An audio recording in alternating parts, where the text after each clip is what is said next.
Bitcoin check tayo mga lods, no? 43,345. So pumalo yan, no? Ito yung next resistance natin dyan mga lods, no? 43,863. Wala lang ako sa PC ko mga idol, pero balikan natin yung dati kong chart.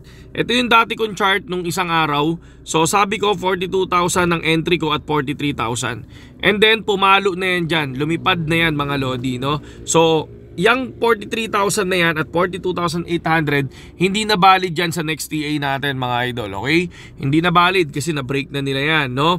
So yun yung aking resistance ngayon mga lodi is 43,800. No, pag nag 43,800 dyan, susubukan kong mag-entry tulad ng ginagawa ko. So ngayon, pasok silang lahat, no? Dito sa Telegram natin, kung makikita nyo, halos nagpo-profit sila. And then ang sabi ko, uulitin ko, hindi na available, no? Hindi na valid yung resistance na binigay ko, okay? And then mamayang gabi, sabi ko, magbibigay ako ng panibagong TA, pero wala, hindi ako nakauwi ng maaga at nandito pa ako ngayon sa Tarlac, no? So pag uwi ko ng Zambales, ayan, dyan, susubukan ko ulit magbigay ng aking technical analysis, no, doon sa PC ko. Pero sinabi ko na yung isang TA natin mga lodi, ha. Tapos pero syempre, ha, lagi nyo tatandaan, pera nyo, rules nyo, okay?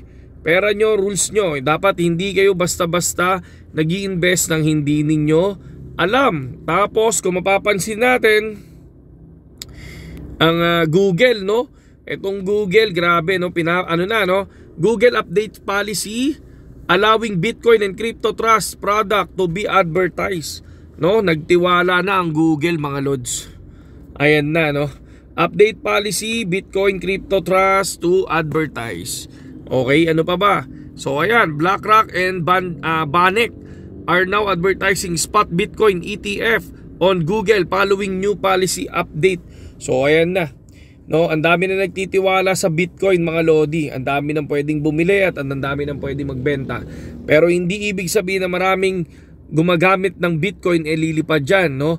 Syempre ginagawa lang din nila, malay mo mga whales yan, nagbenta lahat yan. Pwedeng possible bumagsak ang Bitcoin mga lodi. Okay, so yun lang ang ating news ngayon mga idol. Hinabol ko lang kasi baka may mga naghihintay sa atin. Pero lagi nyo tatandaan, ha, hindi 100% ang news, hindi 100% ang TA na binibigay ko mga idol, no?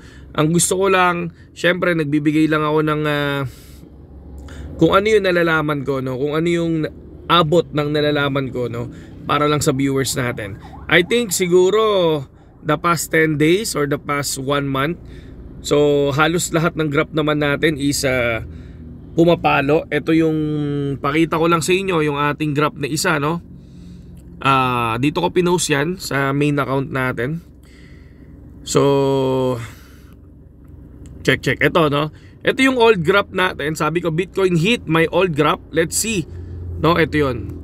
Ito yung old graph natin before na sabi ko lumipad na dyan, no? So ibig sabihin dinaanan tong resistance natin. And then pumalo na yan dyan. Tapos ito yung new graph natin na pinost natin noong nakaraan. So ayan, pero ngayon lumipad na yan. Okay? So yun lang sa ngayon KGX. At sana profit kayong lahat mga idol. Sana profit kayong lahat. Yun lang naman yung gusto natin malaman at gusto nating makita sa inyong lahat. Okay? Sa mga gusto naman pumasok sa BitGet mga lodi, no? Ayan, dito sa platform na ginagamit natin. Ayan, nandiyan lang yung link natin sa description. At kita-kita tayo sa Telegram. Okay, saludo sa lahat.